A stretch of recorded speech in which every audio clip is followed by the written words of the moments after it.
Buenas noches, queridos amigos y amantes de la lectura. Les saluda Alexander Muñoz, mediador del Tambo Lecturas y Lectores Tulcán.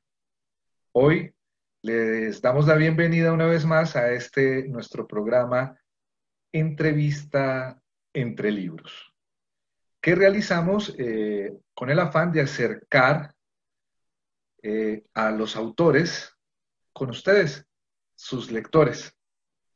Hoy, gracias a un esfuerzo del Ministerio de Cultura y Patrimonio de la Casa de la Cultura Ecuatoriana Benjamín Carrión, Núcleo del Carchi, y de este espacio Sutambo, Lecturas y Lectores, acompañado por la Organización de Estados Iberoamericanos, dentro del Plan Nacional del Libro y la Lectura José de la Cuadra, tenemos un gran invitado, como lo es Marco Roballo. Para nosotros es un honor contar con su presencia, Marco. Pero Gracias, Alexander. Muy buenas tardes. buenas tardes. Se preguntarán ustedes, amigos lectores, quién es Marco Roballo. Bueno, les voy a hacer una breve reseña y luego ya lo ponemos a que él mismo se presente, que nos comparta sobre su mundo literario, sobre su experiencia con los libros y con la lectura, y a que nos haga recomendaciones. Marco Roballo nació en Bogotá a comienzos de la década de los 60. Cuando tenía 16 años participó por primera vez en varios concursos literarios en los cuales obtuvo grandes reconocimientos, específicamente sobre el estilo de su narrativa. Él adelantó estudios superiores en ingeniería mecánica, eh, estuvo viviendo en Barranquilla una temporada y fue allí justamente donde escribió sus líneas iniciales de la que fuera su primera novela, El laberinto blanco.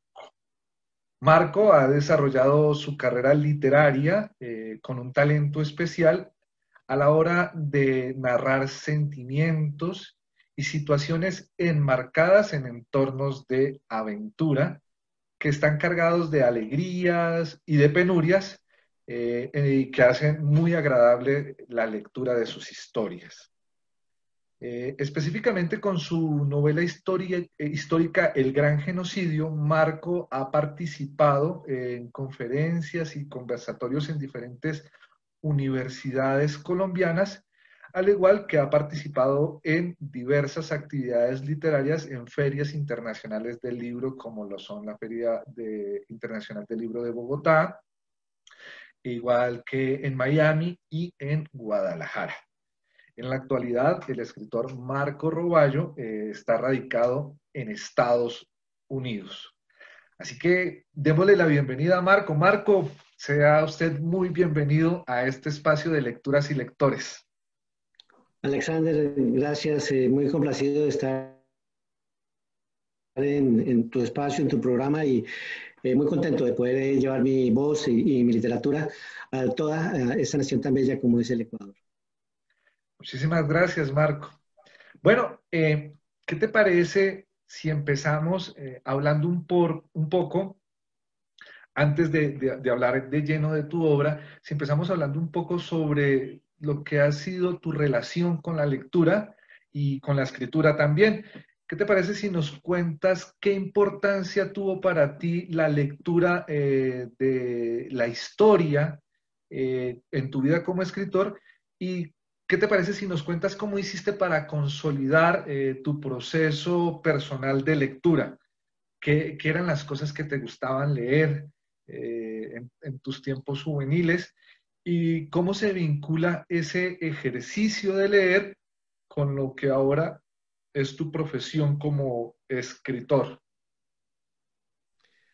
Sí, Alexander, mis primeros pininos en la literatura sí tienen que ver directamente con lo que fue la lectura. En la biblioteca de mi casa nosotros teníamos un gran compendio de libros. Yo creo que teníamos alrededor de unos 500 libros, que era la biblioteca familiar. Llegó un momento donde me avesé tanto a leer estos libros pasaba horas, horas y horas enteras. Por decir algo, yo tomaba un libro tipo 10 de la mañana y no paraba hasta terminar de leer y eso me daba muchas veces 3 4 5 de la mañana del día siguiente. Era de pronto esa búsqueda incansable de nuevas aventuras, de ciencia ficción, de novela histórica, todo lo que cayera en mis manos, todo lo que pudiese leer, lo antes de eso, en la niñez, recuerdo de pronto El último de los Mohicanos, que fue un libro que me llamó mucho la atención, las aventuras de Huckleberry Finn, quizás de pronto las aventuras de Tom Sawyer, todas esas primeras lecturas muy juveniles me marcaron. Me sentí muy marcado por la literatura norteamericana. De pronto hablar de Charles Dickens, de quizá de Ernest Hemingway, de todos estos actores norteamericanos me llamó mucho la atención y fue lo que dio como un inicio a que me metiera en la literatura. Ya después vinieron autores de la talla de Julio Verne, que ha sido para mí por excelencia el padre de lo que es la ciencia ficción y todo lo que genera. Yo escribo mucha ciencia ficción, pero en realidad siento que este señor rompió todas las barreras y todos los protocolos para llegar a formar mundos fantásticos que pues inspiran a cualquier escritor. También, digamos, me gustó mucho la literatura de las hermanas Brontë eh, y de Ernest Hemingway, ¿por qué no dobla las campanas? Y también de nuestra literatura, la literatura colombiana, la literatura latinoamericana, Ernesto Sábato, eh, José Eustacio Rivera, por nombrar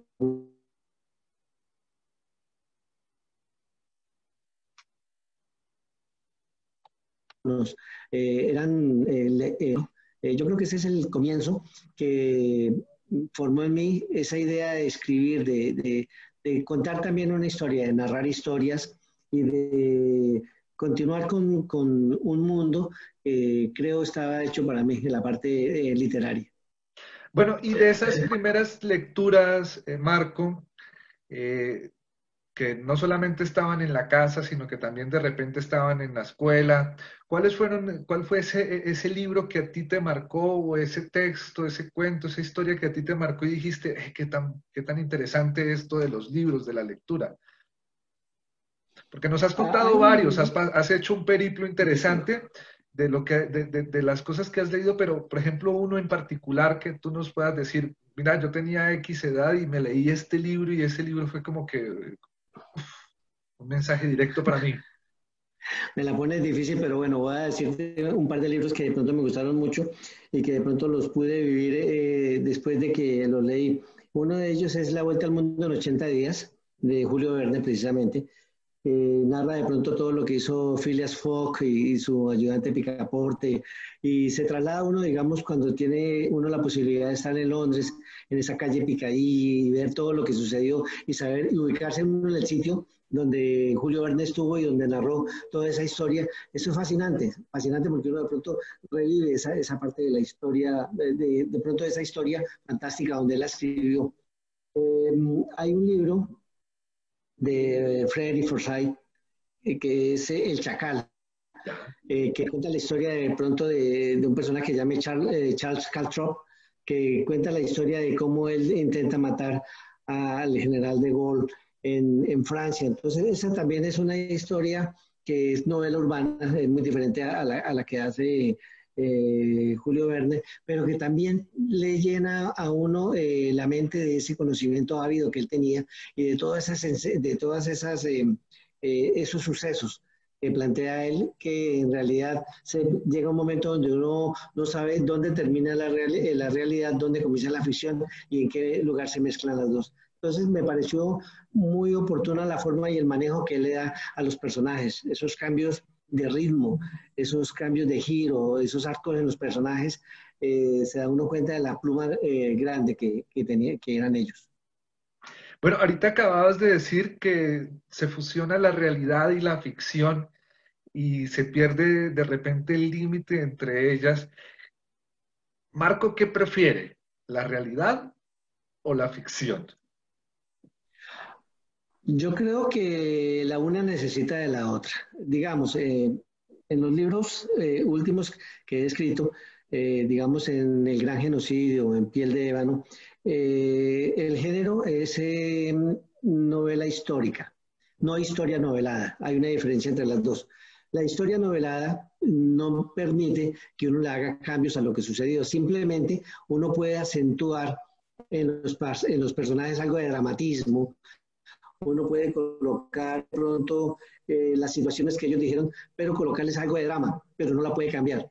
La novela histórica sí le permite a uno llenar esos espacios vacíos que hay en la historia, que nadie sabe qué sucedió en realidad, y que uno pueda colocarle algo de ficción para quitarle esa rigurosidad a la historia. La historia de por sí es muy rigurosa, muy plana, y por decirlo de alguna manera, puede volverse, puede antojarse aburrida.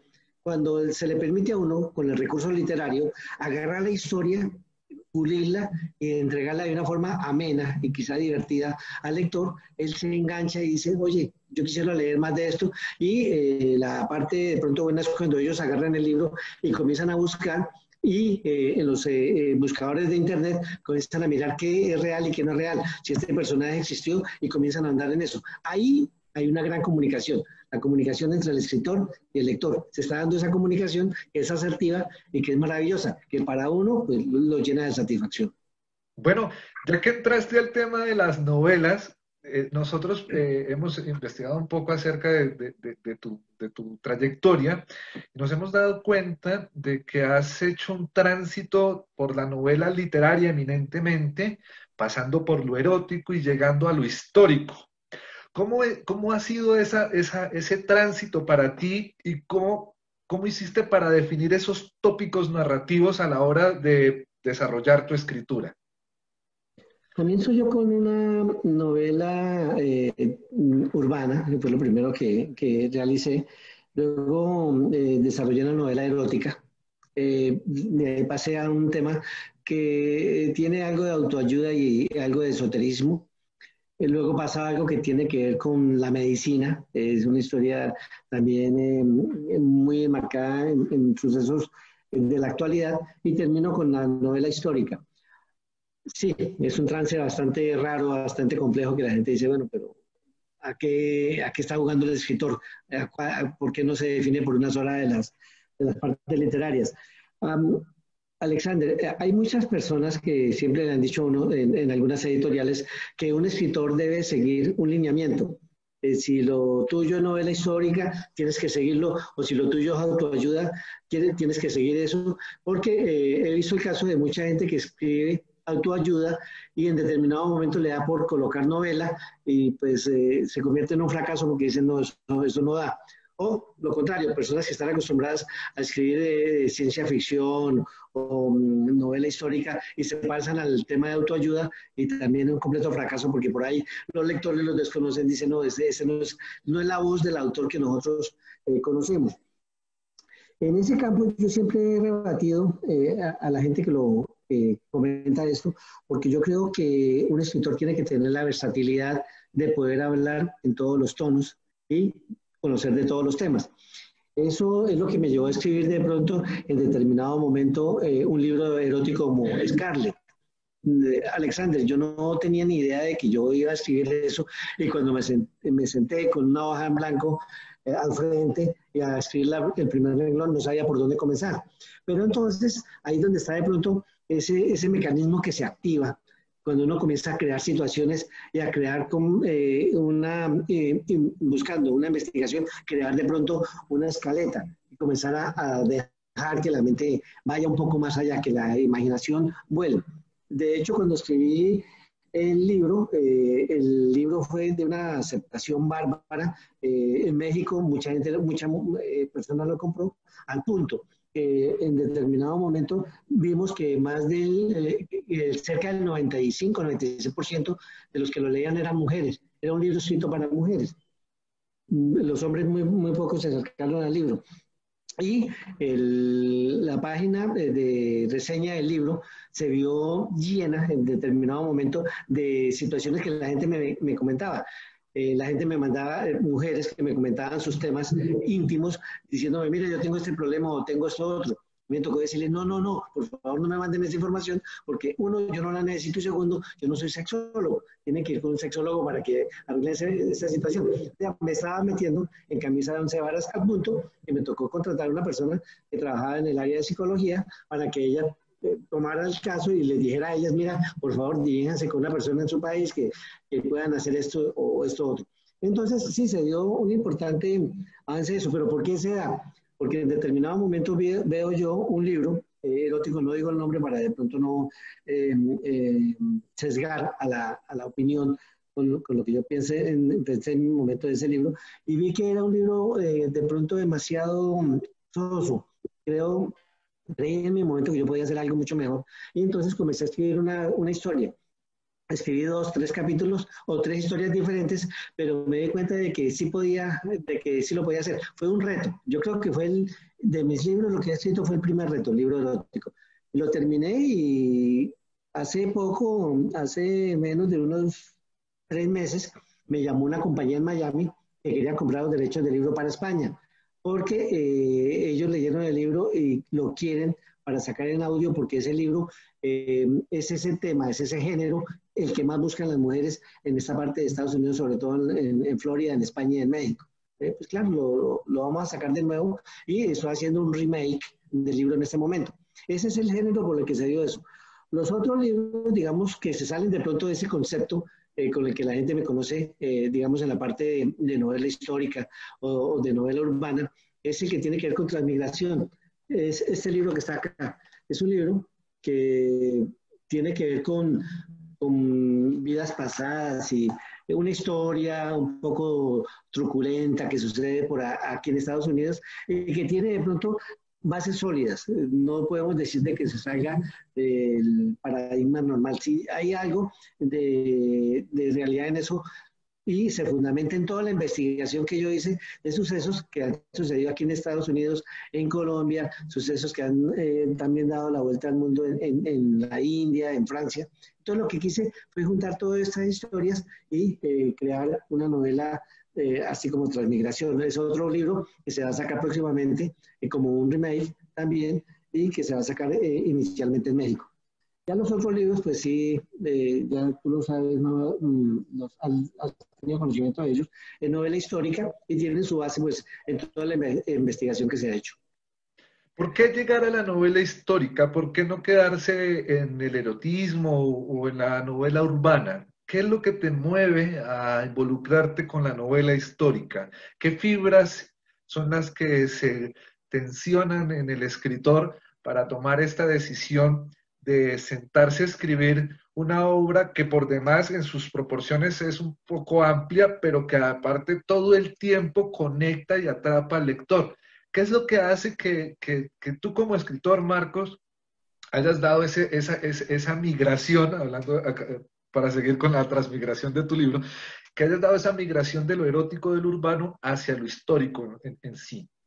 Bueno, dentro de los compendios de literatura que te digo que leía yo por allá en los años 70, 80, llegó un grupo de libros a mis manos y dentro de ellos venía un relato de Félix Yusupov, un príncipe que hacía parte del zarismo ruso, que acabó en 1918.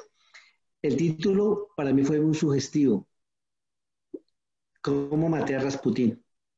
Hablaba todo sobre la historia de Grigori Efimовich y me llamó la atención, histórico, completamente histórico.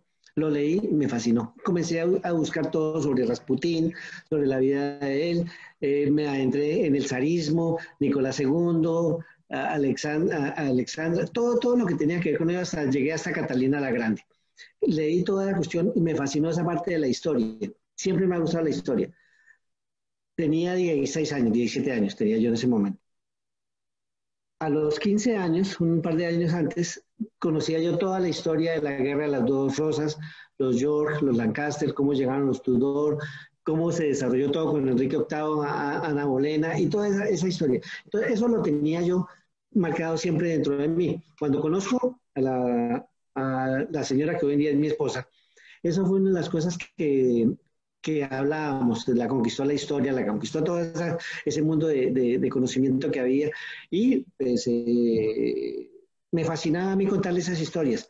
Todas las historias que yo conocía, que conocía de Francia, que conocía de Inglaterra, que conocía de Rusia, que conocía de Estados Unidos, historias que de pronto mucha gente la conocía, pero Alexander era cómo se las contaba yo a ella, con qué pasión se las podía contar, porque como te digo, una historia puede ser muy agradable, pero si está en la boca equivocada, de pronto se puede tornar aburridora.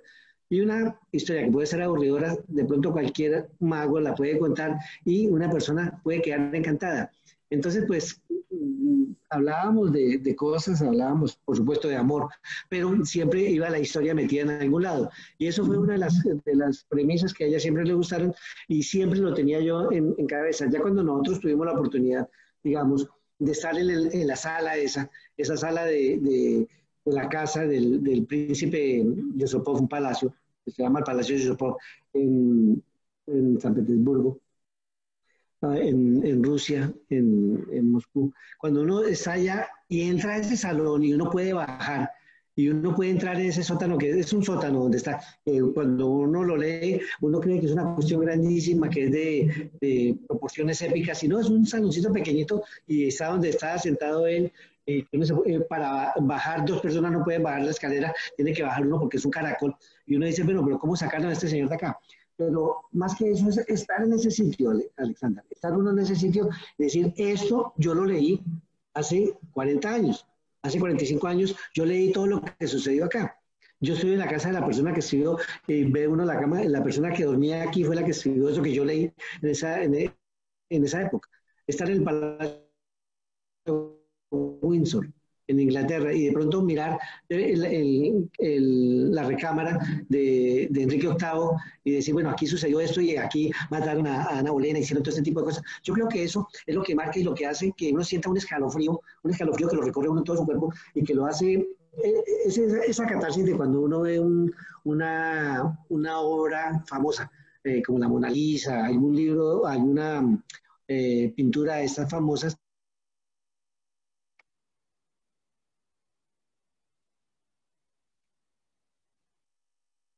que uno lo mira y uno al contemplarlo siente esa catarsis de que uno dice, y uno puede hacer parte de esa historia y uno como que desarrolla algo, es un escalofrío. No sé si tú lo has sentido, que uno siente la historia que pasa, que corre por la sangre, ¿no? Eso es lo que yo sentí. Y por eso yo creo que está ese lineamiento histórico y es difícil de que lo vaya a dejar. Para mí es importante y lo he recalcado con mucha gente en algo que un filósofo español, Joaquín Santayana, que colocó ahí en Polonia, en Auschwitz, en ese campo de concentración nazi, que hay un aviso grande que está escrito en polaco y en inglés. Traduciéndolo al español dice que aquel que no conoce de su historia está condenado a repetirla. Entonces yo creo que la historia es importante conocerla porque le da a uno de pronto una muestra clara de nuestro presente y de qué es lo que nos espera en el futuro, ¿no? Bueno, qué bien. Y claro que sí he sentido eso que comentas. He tenido la posibilidad de estar en las casas de algunos de los escritores que he admirado en vida. Me pasó cuando estuve en la Sebastiana en Valparaíso, en esa casa de Neruda. Me pasó igual en Bogotá, en Casa Silva y en otros espacios. Pero no estamos para hablar de mí, sino de ti. Ya que entramos aquí en el terreno de la novela histórica y que nos has contado por qué te apasiona, eh, nos gustaría saber tú qué piensas, ya nos has dado algunos tips de por qué le debiera importar o por qué le debiera apasionar al lector conocer la novela histórica. Pero, ¿qué les parece, amigos lectores, si entramos ya un poco más en forma a hablar de la obra de nuestro invitado? Bueno, hablando de la novela histórica, Marco Roballo tiene una gran publicación de un texto maravilloso que he tenido la posibilidad de leer, el privilegio de leer, se titula El Gran Genocidio, y en esta novela él nos cuenta una historia que parte del hundimiento del galeón San José y que va haciendo unos saltos en el tiempo maravillosos, que va cambiando de personajes, la narración, y que nos va creando un paisaje hermosísimo, pero también dolorosísimo.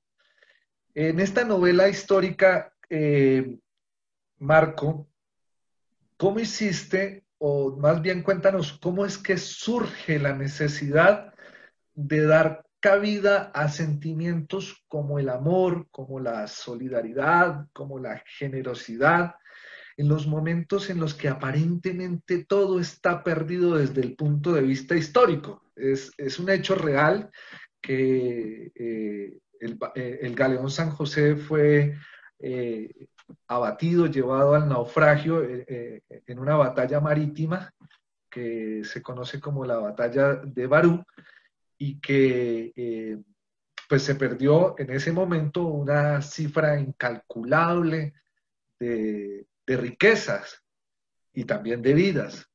¿Cómo es que surge entonces esa necesidad tuya de contar esta historia y de crear no la línea histórica de que se hunde el barco y pare de contar en el sentido pues material, sino que empiezas a involucrar sentimientos y emociones tan contrastantes? Bueno, Alexander, casi siempre para esta época, es pertinente para esta época, más que para otra, cerca del 12 de octubre, cerca de aquella época que en un tiempo llamaban el descubrimiento de América, la celebración de celebración del descubrimiento de América pasó a la conmemoración, de pronto de hechos son en cierta forma bastante fuertes, dado de que pues, se tiene que hablar de la muerte, de un gran genocidio. Eh, Cada 12 de octubre yo veía a lo largo y ancho de América en las redes sociales la manifestación de mucha gente en contra de España, en contra de lo que ellos decían había sido una invasión. Era siempre, o sea, te estoy hablando de los últimos, después de los cinco, del quinto centenario del descubrimiento de América, como lo mencionan los españoles, de ahí en adelante comenzó como a presentarse una diatriba cada año, cada 12 de octubre. Entonces comencé a investigar por qué de pronto había ese resquemor. A mí particularmente me enseñaron cuando yo tenía 7, 8 años, 9 años, iba a la escuela, a mí me enseñaron a amar de pronto todo lo que tenía que ver con España, a los reyes de España, que querer, digamos, en Bogotá, a los colonizadores, a todos los que llegaron, Rodrigo de Bastilla, Sebastián de Belalcázar, Jiménez de Quesada, toda esta gente, y a respetar sus monumentos. Pero en determinado momento, cuando me di cuenta de las atrocidades que habían cometido ellos, me puse a pensar, pero ¿por qué a nosotros nos enseñaron que teníamos que tenerles esa lealtad y de pronto no nos contaron la historia completa? Eso me dio a mí de pronto para comenzar a armar esa escaleta en la cual comencé a meter en un biombo todo ese tipo de información que había y comenzar a investigar qué fue lo que pasó. Para diciembre del 2015, el gobierno colombiano comentó o sacó a la luz del mundo el hallazgo del precio, llamándose y entendiéndose por precio, en un barco que está hundido en el mar, el que tenía el más grande cargamento de oro de que se tenga conocimiento, el galeón San José, cuando se hablaba aproximadamente de unos 13.000 millones de dólares hundidos con el barco. Se calcula que eso es lo que está reportado, pero al igual que hoy en día, que se maneja lo del contrabando, lo que se maneja de cosas así, que la gente no declara para no tener que pagar impuestos, porque había que pagar el impuesto al rey, entonces parece que eso es una cifra apenas que equivale al 60% de lo que hay allá. Cuando sucede eso, comienza a manifestarse un poco de gente, entre ellos, ¿quién aparece? Aparece España, reclamando el barco, porque dicen, el barco es de nosotros, porque ellos firmaron una ley que se llama la Ley Pabellón, ellos dicen, por Ley Pabellón, esto nos pertenece. Todo barco que se haya hundido, que tenga la bandera de España, nos pertenece. Pero ellos no contaban que cuando ellos firmaron eso, en una organización mundial, hubo 3 países que no quisieron firmar eso, Estados Unidos, Japón y Colombia. ¿Por qué Colombia? Porque Colombia, en su plataforma continental colombiana, tiene una gran cantidad de barcos hundidos, con y sin tesoros. con restos arqueológicos, con un montón de cosas. Entonces ellos no quisieron someterse a esa ley. No así Perú, que Perú sí la firmó y hace poco con el barco Nuestra Señora de las Mercedes, que lo encontraron, ellos trataron de demandar a España y perdieron el pleito y España por la ley Pabellón se llevó esto. Entonces, ¿qué pasa? Que cuando uno ve todo este tipo de situaciones que acontecen alrededor del, del barco, uno dice, bueno, pero ¿por qué España tiene que hacer esto? Aparecen otros actores del conflicto como la Sea Search Armada, que es de aquí de Estados Unidos, un grupo de cazatesoros que van y habían negociado con Belisario Betancourt la geolocalización del barco. Ellos dicen que ellos dieron las coordenadas, el gobierno anterior dicen que no corresponden a donde está el barco. Aparece el virreinato del Perú, que no solamente era Perú, sino también era Ecuador y toda esa amplia zona, donde dicen, oye, pero el oro se lo llevaron, fue de aquí en nuestros países. También aparece Panamá, dicen, pero yo que sí, por aquí fue donde vino el barco y donde lo cargaron, y también nos pertenece algo. Y Colombia, que dice, pues allá llevaban esmeraldas, llevaban perlas colombianas, y aparte de eso, pues está en nuestro territorio. Entonces todo el mundo comenzó a reclamar el barco. En ese contexto, me puse yo a pensar, bueno, ¿qué tan responsable es España con respecto a todo lo que sucedió? Porque ellos todavía siguen reclamando cosas cuando supuestamente cada 12 de octubre el mundo latinoamericano manifiesta su rechazo con todo lo que ellos hicieron. ¿Por qué ese reclamo tan airado que hacen ellos de que Colombia no puede tocar eso y que si lo van a tocar ellos tienen que ser parte fundamental porque eso tiene que irse para España?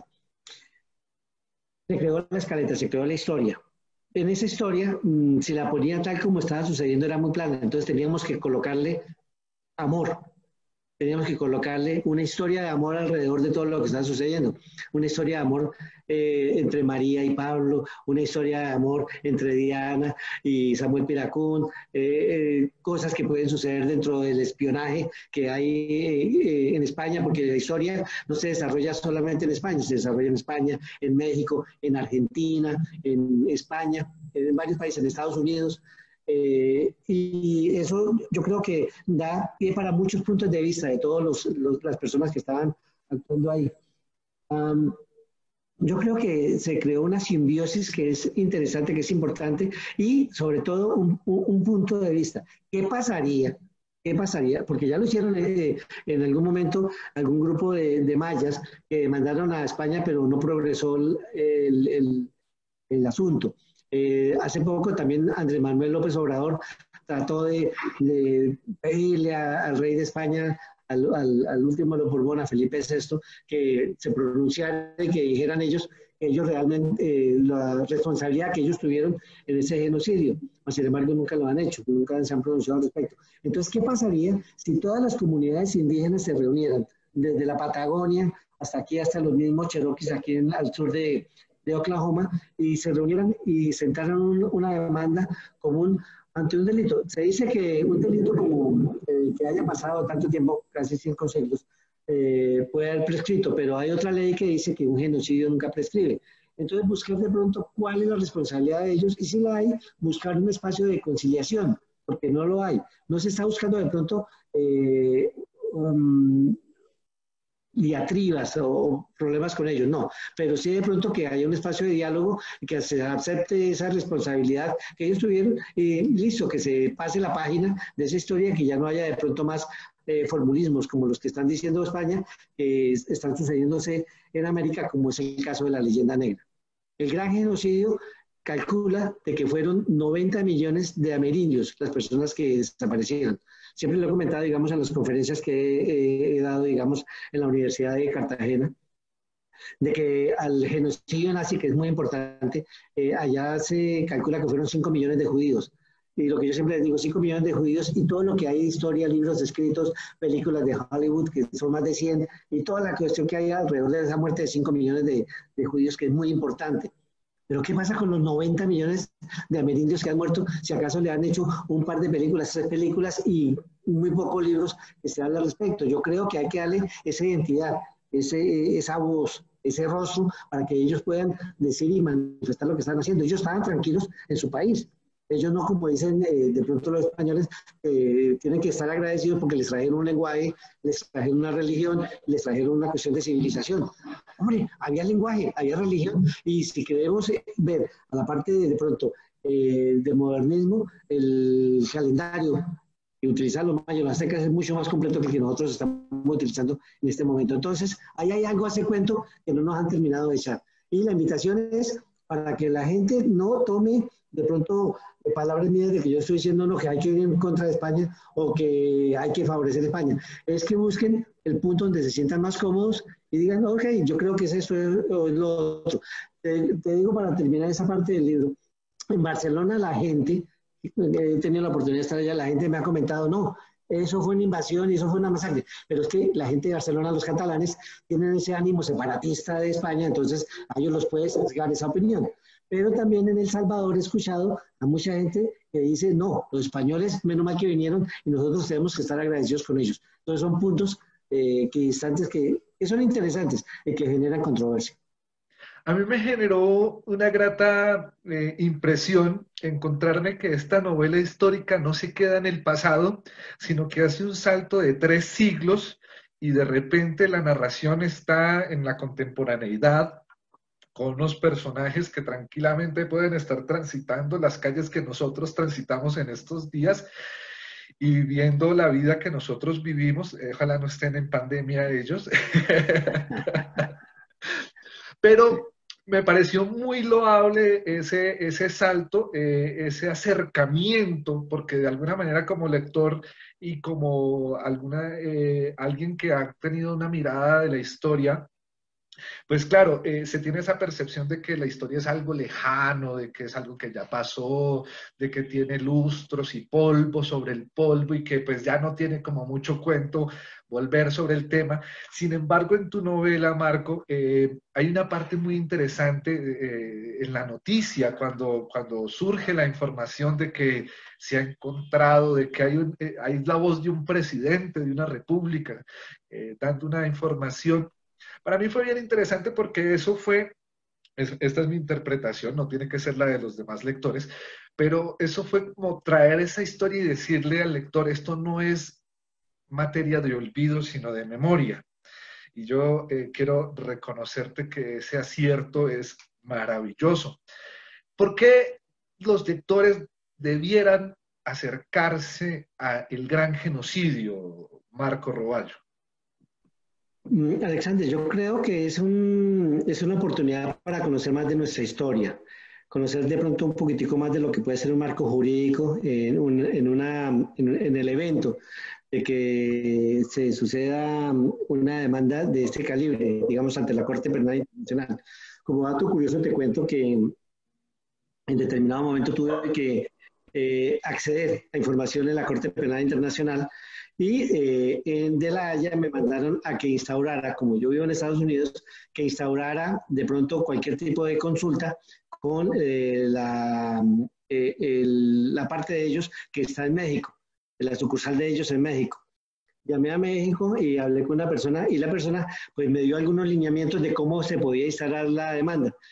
Y cuando yo le dije, bueno, pues es que yo necesito conocer más de fondo qué sucedería en el evento de si este reclama eso, reclama lo otro. Y usted llega y me contesta, me dice, yo no te puedo contestar esa pregunta. Digo, ¿por qué? Dice, porque para contestarte esa pregunta tendrías tú que formular una demanda. Tú formulas la demanda y yo te asesoro. Digo, no. Dice, pues, ¿por qué no te animas? Hazle una demanda a la corona española y yo te digo todos los lineamientos que tiene que hacer. Dije, no, es una novela y yo no quiero llevar eso hasta esa instancia. Simplemente lo que quiero es documentarlo y apegarme, como te digo, Alexander, apegarme lo más que puedo a la realidad. Tratar de no darle muchos visos que son fuera de contexto porque no quiero caer en anacronismos y en cosas que no son, sino tratar de poner una historia que pueda verse real. Por ejemplo, lo que yo te decía, Julio Verne nos ponía un concepto de ir a la luna y eso le ponía una cosa, pero él le colocaba física. Uno miraba y había fórmulas matemáticas y había fórmulas de física y uno decía, sí, tienes razón, puede suceder. O sea, volverlo inverosímil, hacerlo parecer real. Entonces, por eso fue que lo hice. Y no, yo creo que es un espacio muy bueno y una oportunidad para todos los lectores para que se acerquen a esa parte de la historia. Vean lo que sucedía, lo que pasaba en la época, que puedan ambientar y oler esos pueblos coloniales que nos traen tanta historia y que desafortunadamente no hay mucho escrito alrededor de ellos. al respecto de ellos. Bueno, Marcos, gracias por esa recomendación. Bueno, te lo pedía porque es que la idea de acercar los libros y toda su riqueza a la ciudadanía, a los nuevos lectores contemporáneos, es uno de los desafíos más grandes que tenemos nosotros los mediadores de lectura y nos inquieta mucho saber cuál crees tú que sea el rol del escritor a la hora de promover la lectura. Es decir, toda vez de que el escritor se debe a los lectores. Y también nos gustaría saber cuáles son esas estrategias tuyas preferidas para generar curiosidad o para generar una relación profunda entre el lector y tus libros. Bueno, comienzo por la última parte. El poder generar de pronto la expectativa, yo tengo de pronto dentro de los recursos literarios algo que se llama cliffhanger, que es al final de cada capítulo dejarlo en punta, de no permitirle al lector que cierre la página y lo sigo, sino que de pronto, no, yo quiero mirar qué es lo que va a pasar porque no puedo acostarme así o no puedo dejar así, yo mañana tengo que madrugar, pero voy a leer otro capítulo y ahí sea cuando dice, no, ese señor me trasnochó. Ahí yo creo que hay una satisfacción de uno de pronto no muy bueno para el lector en el sentido de que puede estar el otro día somnoliento pensando en esa cuestión, pero digamos, creo que te compartí algo de que salió en el Diario de las Américas, que la periodista me comenta con esa cuestión que llenó de satisfacción para mí, que me dice, me estoy soñando con Manuela, me estoy soñando con los personajes. O sea, eso es un logro, eso para mí es un logro porque uno pudo llegar un poco más allá de lo que sucedió. Esa es de pronto la interacción que hay entre el escritor y el lector. Lo he comentado anteriormente que en un libro, digamos como Piel de Ébano, un libro de estos tiene dos tiempos para mí. Un tiempo que es el tiempo del escritor, es el tiempo que me tomo yo en la investigación, en el análisis, escaleta, desarrollo de personajes, desarrollo de perfil de personajes, todo este tipo de cosas y que me toma aproximadamente 6, 7 meses en toda esa investigación. Luego viene el desarrollo. En la parte investigativa no lo hago yo solo. Yo tengo una persona que trabaja en la parte de historia, tengo un filólogo, tengo personas que me ayudan con todo lado y que buscamos, digamos, en el Archivo General de Indias, en Sevilla, España, o en México, o en Colombia, buscamos toda esta información. Ya después de que está recopilada, le toca armar la escaleta y antes de escribir primero la primera línea, antes de escribir la primera línea del libro, yo ya sé cuántas páginas va a tener, cuántos capítulos va a tener y cómo va a terminar. O sea, yo no comienzo a escribir y que lo que se me va antojando, no, ya está escrito. Entonces, ¿qué pasa? Ese es el tiempo mío, el tiempo desde cuando dije, digamos, comenzó el proyecto hasta cuando termina el libro, ese es el tiempo mío, el tiempo del escritor. Pero tan pronto termino y llega el libro a mano del lector, comienza el tiempo del lector. Entonces él comienza a leerlo, comienza a analizarlo y hay un punto donde nos encontramos nosotros dos, donde hay una comunicación. Esa comunicación donde el lector muchas veces se dejan cosas y el lector está pensando, ay, este muchacho, ¿qué va a hacer? Este señor va a terminar haciendo esto. Entonces ya hay una comunicación. Esa comunicación para mí es importante. Y siempre lo he manifestado. Cuando un escritor, cuando un lector le dice a uno, digamos, a alguno de los lanzamientos, le dicen a uno, no, yo leí tal libro tuyo y allá encontré tal, y yo me puse a pensar esto, eso, uno dice, lo logré ese trabajo y de pronto pues esa es la mayor satisfacción, cuando uno logra que la persona vea ese personaje y que vea el desarrollo del personaje. Bueno, a mí me pasó literal con el gran genocidio. Para mí fue imposible no contrastar la novela histórica con un hecho histórico también que está sucediendo en Colombia y es el tema de las comunidades indígenas que están resignificando su identidad en el departamento del Cauca y que hicieron algo muy simbólico como el derrumbamiento de la estatua de Sebastián de Belalcázar.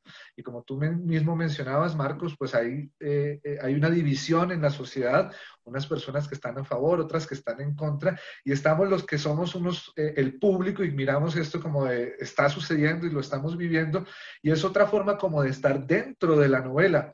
Yo literal... he visto algunas películas de piratas y de corsarios, pero nunca me sentí tan dentro del barco como leyendo el gran genocidio, que literal uno llegaba a momentos tan profundos de la lectura en el que literal podía sentir el pánico, imaginar la algarabía, el sollozo, los olores. la pestilencia misma de las deficiencias salubres que habían en los barcos en ese entonces, pero aún así la majestuosidad del mar, pero aún así eh, esos valores tan hermosos como, sí, es un barco que tiene un hacinamiento terrible, pero se puede amar pese a las circunstancias. Entonces, a mí me pasó, y tengo que decirlo que te agradezco mucho pues ese enganche y ese manejo de la técnica narrativa.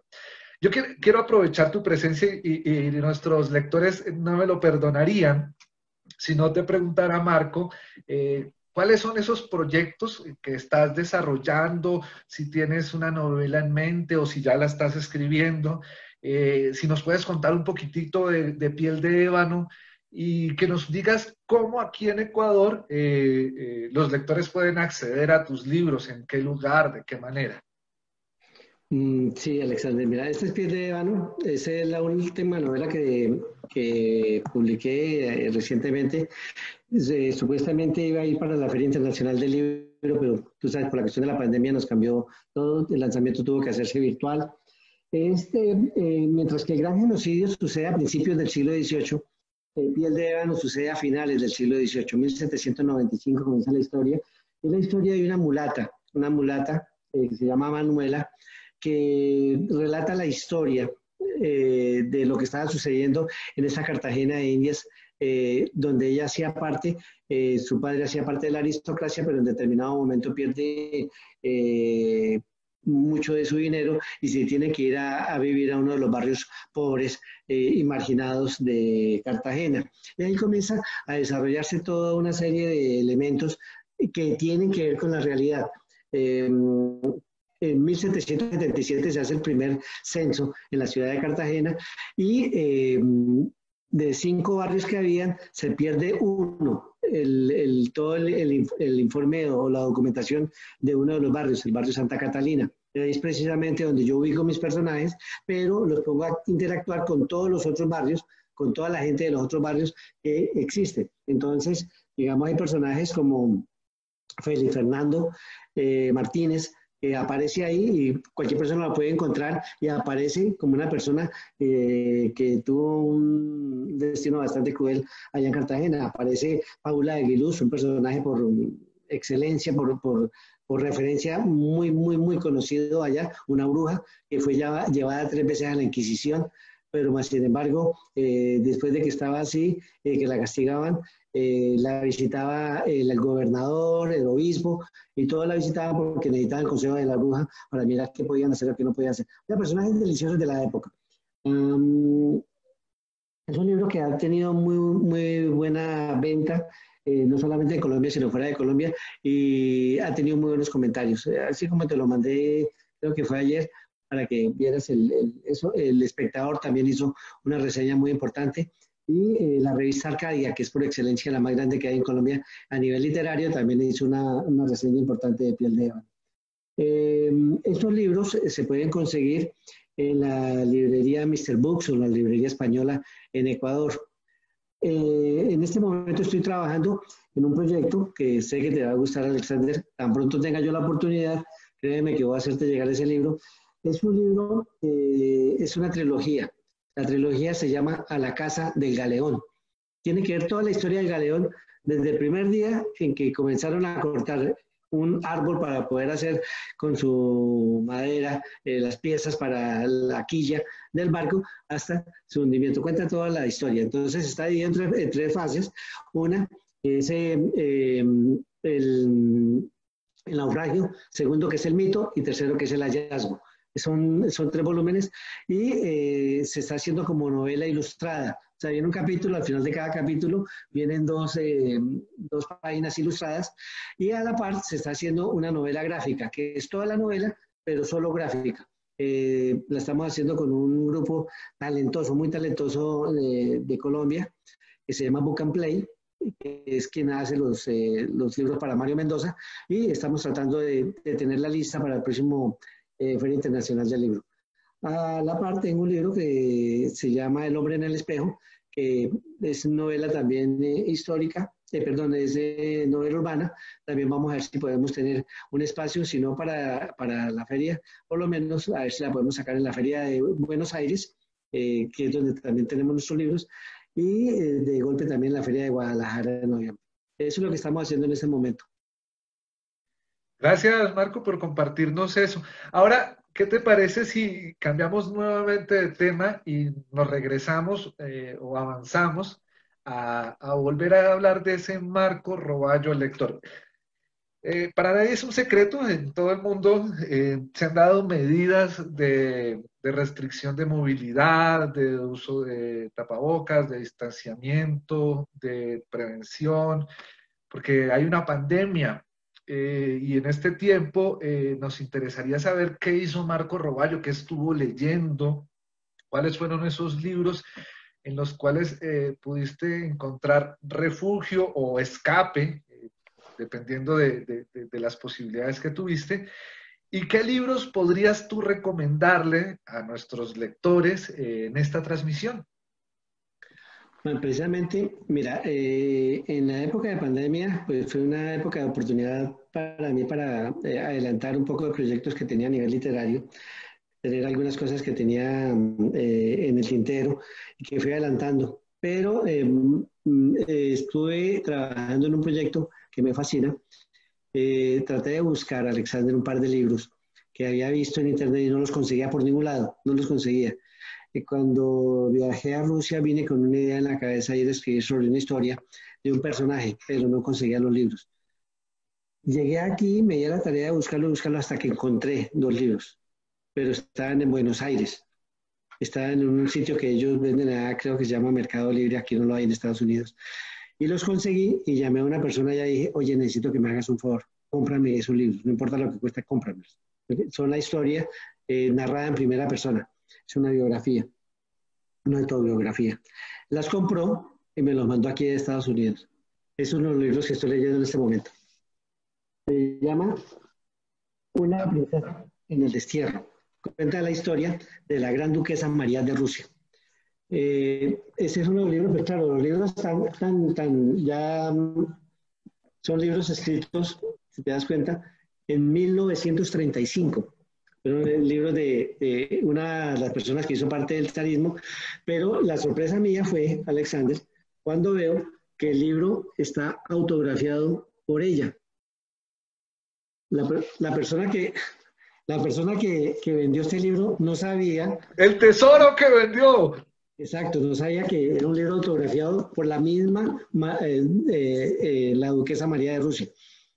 Y estoy embelesado con viendo esa historia. Es una historia que quiero terminar, es una historia que quiero llevar adelante, que va a ser la historia de una princesa que sale en el exilio, era prima del zar Nicolás II, que muere con toda su familia en San Petersburgo, en el Palacio de Verano.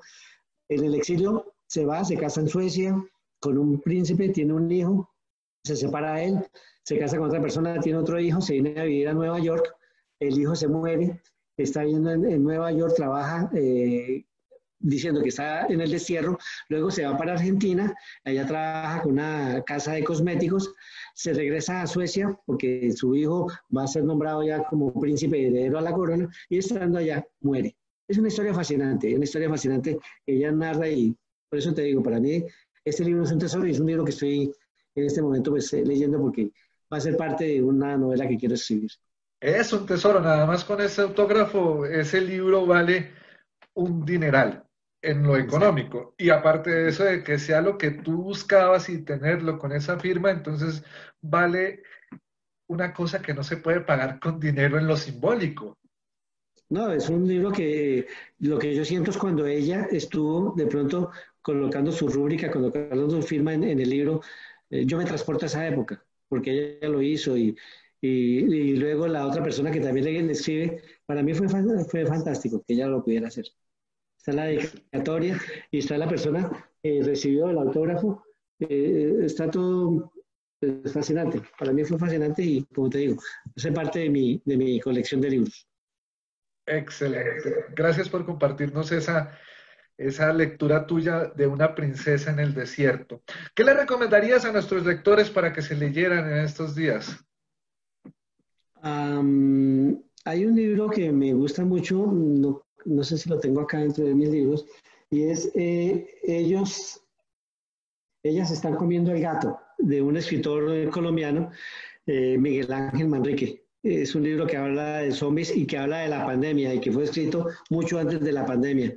Que tienen de pronto un gatico y todos comienzan a escasear cuando en determinado momento dicen, ¿qué vamos a comer?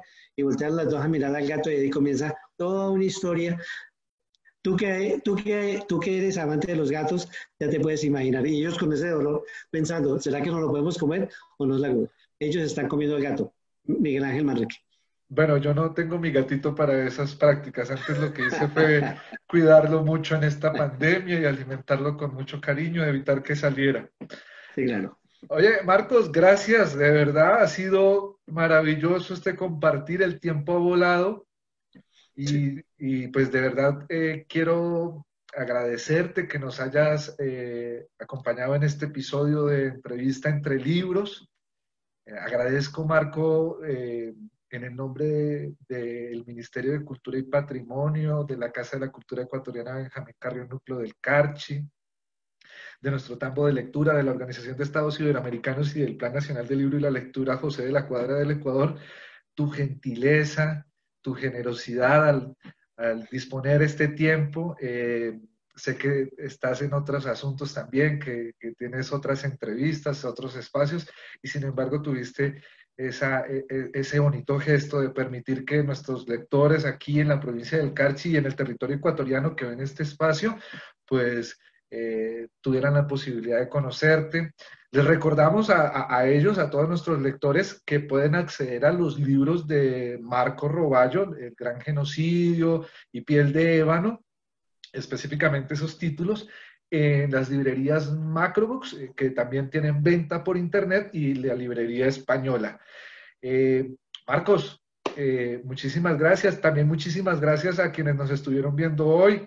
Los invito a mantenerse en sintonía con este programa Entrevistas entre Libros y nosotros desde aquí les decimos que nos seguimos leyendo. Marcos, unas últimas palabras para nuestros lectores. No, de todo corazón, muchas gracias, Alexander, por invitarme a tu programa y un saludo muy especial a toda la comunidad ecuatoriana. Bueno, amigos, eso ha sido Entrevista entre Libros. Les saludo Alexander Muñoz, mediador del Tambo Lecturas y Lectores de Tulcán, vinculado a la Casa de la Cultura Ecuatoriana Benjamín Carrión, núcleo del Carche. Nos seguimos leyendo.